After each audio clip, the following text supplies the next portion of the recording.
Hi guys, welcome back to my channel. আজকের ভিডিওটা কেউ স্কিপ করবে না বন্ধুরা। আজকে যাব হচ্ছে পাগলাহাট, আমাদের পাগলাহাট মা কালীর বিখ্যাত মন্দিরে পুজো দিতে। তো চলো, সম্পূর্ণ ভিডিওটা দেখতে হলে অবশ্যই পাশে থাকতে হবে।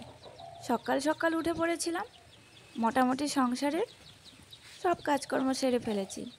আজকে না খেয়ে উপাস থেকে যাব পুজো দিতে। তো আমার গাছে অনেক ফুল ফুটেছে, গাছের থেকে ফুল তুলে বাড়িতে পুজো দিয়ে একদম সব কাজকর্ম গুছিয়ে রেডি হয়ে বেরিয়ে গেছিলাম মায়ের মন্দিরে। যাওয়ার পথে আর কোনো ভিডিও করিনি। তো একদম যাওয়ার পরে দেখো এখানে রয়েছে হচ্ছে শিব ঠাকুর।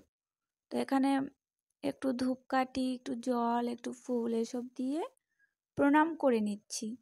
আমাদের পাগলাহাট মা কালীর মন্দির কিন্তু খুব খুব বিখ্যাত। অনেক দূর দূরান্ত থেকে লোক আসে এখানে পুজো দেওয়ার জন্যে। প্রত্যেকেরই মনস্কামনা পূরণ হয় আর সবাইকে ভালো রাখে। তো চলো, সম্পূর্ণ ভিডিওটা দেখতে থাকো, তাহলেই বুঝতে পারবা। যারা তো আমার আশেপাশে রয়েছো, যারা আমার ভিডিও দেখো, তারা তো জানোই, সবাই যাও। প্রত্যেক বছর এখানে পুজো হয় জানো, বিশাল বড় করে। তো তারপরে এখানে চলে এসেছি কৃষ্ণ আর হচ্ছে কি বলতো, মানে চৈতন্য নিমাই, তাই তো। তো এখানেও পুজোটা দিয়ে নিলাম, তো প্রণাম করে নিলাম। তো আমাদের পাগলাহাট মা কালীর মন্দিরে প্রত্যেক দিন পুজো হয়, বিশেষ করে শনিবার আর হচ্ছে মঙ্গলবার প্রচুর ভিড় হয়। এখানে তো বলি হয়। তো এই দেখো এখানে পুজোটা শুরু হচ্ছে। আমরা শনি মঙ্গলবার বাদ দিয়ে গেছিলাম যাতে একটু ফাঁকা থাকে। শনি মঙ্গলবার দিনকে অনেক ভিড় হয়। আর হচ্ছে অনেক মানে ছাগল আর যে কি বলে পায়রা, যে যেটাই বলি দেয় না কেন মানসিক থাকে সেগুলো দেওয়া হয়। তো তাই অনেক ভিড় হয়। তো আমরা শনি মঙ্গলবার বাদ দিয়ে চলে গেছিলাম। আর আমার সোনামাকে দেখছিলে কত কিউট লাগছিল। তো এই যে দেখো পুজো কমপ্লিট। আসার পথে আর কোনো ভিডিও করা হয়নি, একদম সুর করে বাড়ি চলে এসেছি হাওয়ার মতো করে। না গো, তোমাদের দাদাভাই সঙ্গে গেছিলো, বাইক দিয়ে গেছিলাম, বাইক দিয়েই চলে এসেছি। তো বাড়িতে এসে না চুলগুলো একটু আঁচড়িয়ে নিচ্ছি। বাইকে করে গেলে পরে আসলে না চুল ছাড়া থাকলে চুলের যা অবস্থা হয় কি আর বলবো।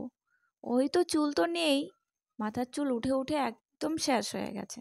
মেয়ে থাকতে যাও বা ছিল, এখন মানে এই মানে সোনামা হওয়ার পরে, তারপরে এই অপারেশন হওয়ার পরে এত ওষুধ খেতে হচ্ছিল, চুলগুলো উঠে উঠে শেষ। তার জন্য আমি সবসময় চুলগুলোকে কেটে পার্লারে কেটে ছোট করে রাখি।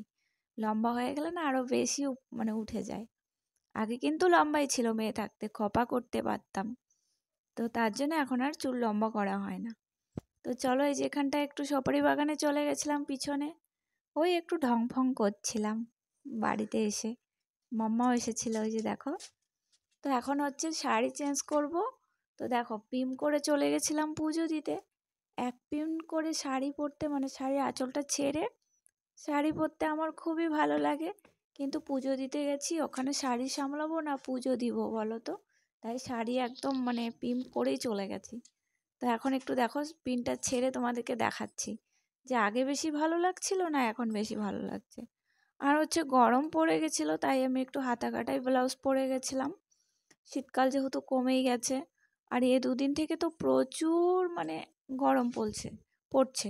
তো চলো, ভালো থেকো, সুস্থ